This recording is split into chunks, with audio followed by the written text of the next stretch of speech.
Assalamualaikum warahmatullahi wabarakatuh. Kembali lagi dengan aku, Septi Hidayah, manusia ngeselin dan nilai sendiri. Tepat pada tanggal 27 Agustus 2025, aku sudah menyelesaikan buku kedua aku. Dan sekarang pembuatan video ini, aku akan menjelaskan tentang buku kedua aku. Dimana memang buku kedua aku ini terjadi bukan karena apa-apa, tapi karena ketidaksengajaan yang memang membuat aku hatinya tergerak untuk membuat buku ini.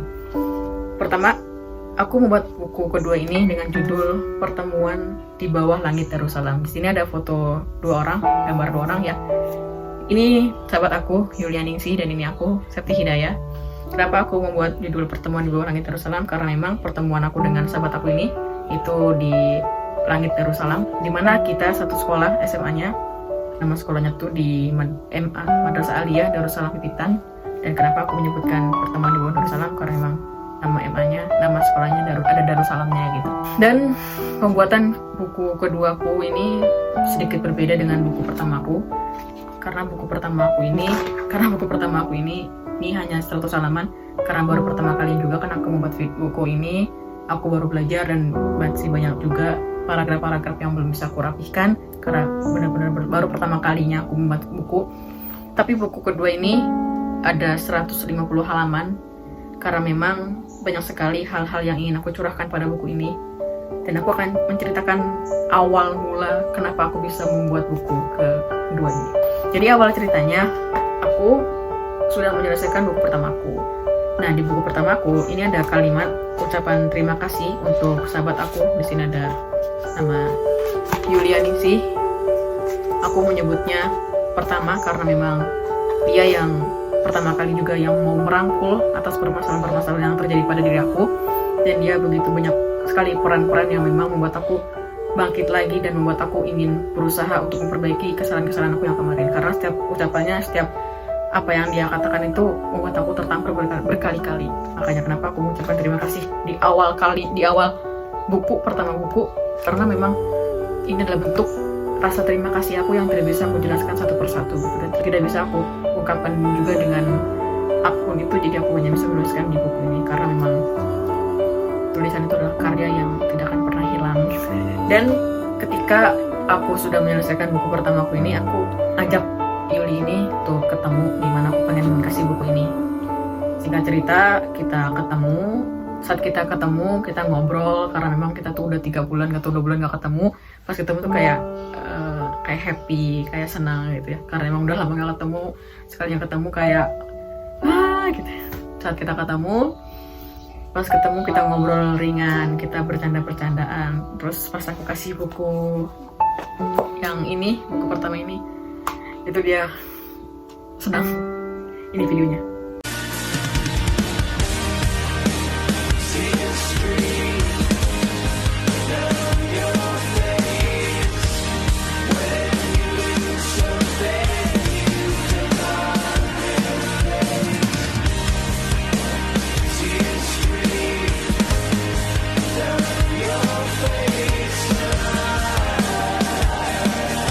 Itu video dia waktu aku kasih buku pertama aku. Saat aku kasih buku itu, kita ngobrol, pokoknya aku ngobrol, dia ngobrol, aku cerita, dia cerita. Saat aku cerita, bla bla bla bla, habis cerita aku, lalu dia juga cerita, gantian gitu.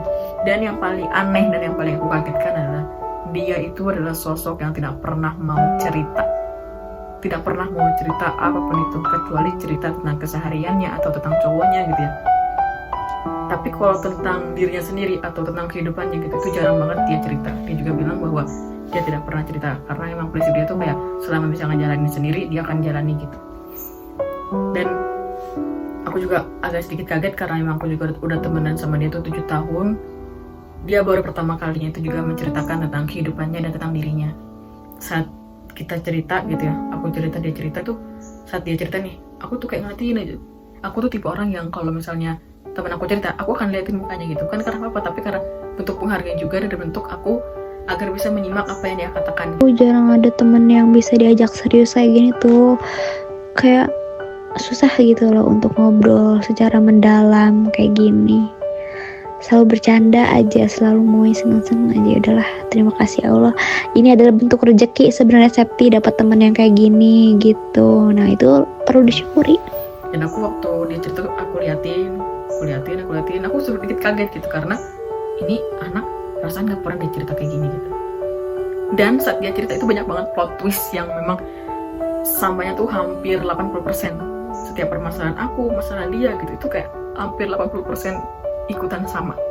Aku juga gak tahu apa yang membuat kita sama gitu ya.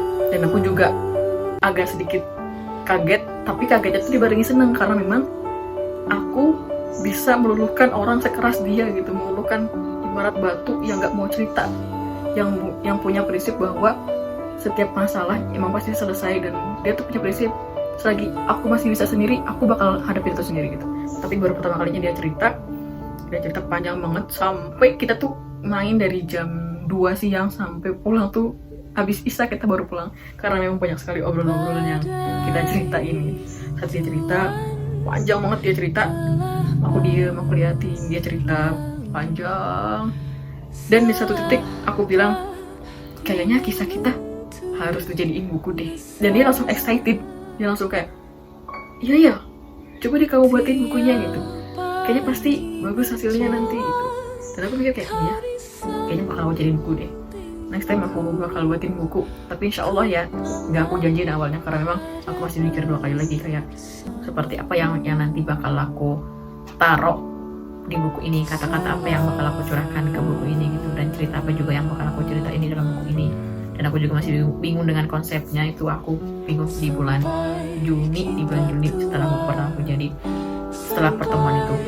Dan saat aku udah menemukan judulnya itu, baru tuh aku merancang-rancang kayak aku mau ngulik-ngulik lagi kenangan-kenangan yang memang dulu tuh pernah kayak ada kejadian, mungkin itu dari organisasi kita bersatu. Jadi ceritanya itu kita tuh kayak sosok yang memang gak bisa dipisahin gitu. Karena jujur ini aku pernah sempat ingin menjauh dari dia karena aku mikir bahwa kayaknya latar belakang kita juga banyak yang tidak sama, prinsip kita juga gak sama, pendapat kita juga gak sama. Daripada aku buat capek, nanti takut jadi penyakit ke diri aku gitu. Jadi aku cut off itu si Yuli tuh, aku benar-benar cut off dia, aku menjauh. Itu waktu kelas 2 SMA aku ngejauh dari dia, yang dimana kita tuh udah hampir deket karena organisasi, karena sering bareng, sering pulang sampai malam juga berdua, berangkat pagi pulang malam juga pernah kita rasain gitu, di motor berdua saling ngobrol, saling bercanda. Dan aku tuh udah gak mau gitu temenan sama dia karena ya banyak ketidaksamaannya, karena memang aku mikir bahwa itu yang buat aku capek, karena aku sama jangan sama gitu, lagi soal pendapat. Jadi aku mulai menghindar tuh dari dia, dan dia juga merasakan bahwa perbedaan aku sangat signifikan sekali, karena aku tuh orang yang receh, random, tiba-tiba aku cuek dan diam gitu. Dan dia mulai merasakan itu, dan dia juga lapor ke temannya, dia juga cerita itu waktu ketemu itu dia juga sempat kesel kayak kenapa sih ini anak itu yang tadinya happy terus kayak welcome, tapi tiba-tiba cuek, dingin, terus menghindar. Dan ya aku bilang bahwa aku tuh juga pengen ngejauh pada saat itu, kayak aku tuh udah punya tujuan untuk menjauh dari dia tuh udah dari dulu gitu. Tapi kayak ada aja kejadian-kejadian yang memang itu ditakdirkan untuk bersatu lagi, nyatu lagi gitu, main lagi, ngobrol lagi. Terus kayak gak tahu apa yang terjadi gitu, kayak ngalir tapi penuh pertanyaan gitu. Dan aku juga menuliskan di buku ini, pertama kali aku kenal dia tuh sosok orang yang dingin, jutek, dan banyak dilihat oleh orang karena memang perbedaannya yang menurut orang mah kayak sorotan satu sekolah gitu, karena memang dia beda dari penampilan, beda juga dari gak tahu apa yang mereka pikirkan gitu. Dan aku ingat banget waktu pertama kali aku ketemu dia, pertama kali, belum saling kenal, belum saling tahu namanya juga, aku pernah mikir gini, aku bisa gak ya temenan sama orang ini. Terus aku ngobrol lagi sama diri aku, ya Allah, aku bisa nih temenan sama dia gitu. Itu aku udah ibaratnya udah berdoa di situ. Dan aku berpikir sekarang setelah buku ini jadi, ternyata kenapa kita selalu disatukan itu gara-gara doa aku itu. Ternyata kita bersatu sampai di titik ini. Jadi dari yang tidak tahu, dari yang baru penasaran, dan dari ya Allah kayaknya aku bisa deh temenan sama dia, sampai di titik ini, itu kita banyak banget gitu ya, kayak hal-hal yang buat kita bersatu lagi. Pertama, organisasi di sekolah. organisasi di sekolah itu kan pasti ada waktunya kan, ada demisnya gitu, hanya 1 tahun. Tapi aku ditakdirkan untuk melanjutkan OSIS lagi gitu. Sama dia pun, jadi 2 periode aku sama dia. Dan itu juga belum terlalu kenal dekat. Dan kenal dekat itu waktu kita menjabat jadi OSISnya tuh di inti gitu, dia sekretaris dan aku wakil OSISnya. Dan itu juga kita jadi sering bareng. Dan ketika kita udah mau lulus, itu kan pasti kalau misalnya temenan aja kan udah gitu, udah pisah. Karena emang udah kita sebatas sekolah, itu kayak kita nyatu lagi karena ada organisasi yang memang satukan lagi gitu, organisasi Forum OSIS Banten. Setelah lulus itu kita masih sering ketemu, ada FOB ini, jadi kita sering ketemu, sering pulang malam juga karena rapat, karena ada acara. Dan setelah kita kuliah, kita juga kuliah beda, dia di Unbaj, aku di UIN. Kita udah mulai renggang tuh di situ, udah mulai renggang karena di forum juga kita udah habis jabatan gitu. Tapi tiba-tiba disatukan lagi oleh komunitas, di mana komunitas itu dibuat waktu malam, waktu aku nelpon dia pengen kayak gini, dan ternyata ketika dia ngejelasin itu aku juga pengen gitu ngelakuin itu gitu. Harus memanfaatkan pertemanan ini ya, jangan yang juga main-main tidak jelas ya. Nggak apa-apa main sekali 2 kali untuk senang-senang, tapi ya harus ada manfaatnya gitu, dipikir-pikir mah ya.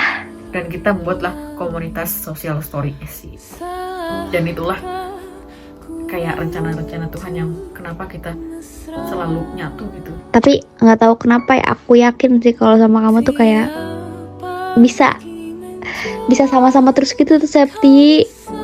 Jadi kayak nggak akan ada alasan aku ngelupain kamu atau kamu ngelupain aku gitu. Jadi kayak nggak akan, kayaknya bakal bisa terus deh kita bareng-bareng walaupun sibuk apapun gitu. Aku merasanya kayak gitu, soalnya aku kalau sama yang lain tuh kayak nggak bisa nih gitu. Aku juga nggak tahu kenapa banyak sekali plot twist yang buat aku tuh nggak bisa jauh gitu dari dia gitu. Kayak ada aja kejadian-kejadian atau ada aja hal-hal yang memang komunikasi kita tuh masih ada gitu.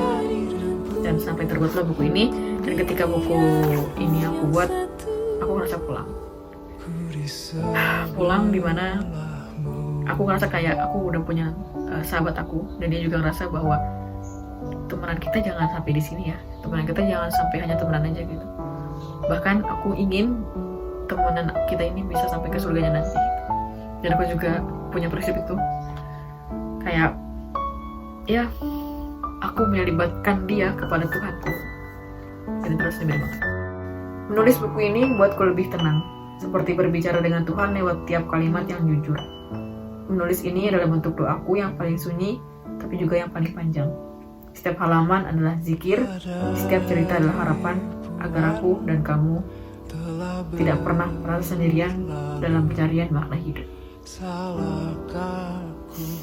Terima kasih teman-teman karena sudah mau menonton video ini sampai akhir. Semoga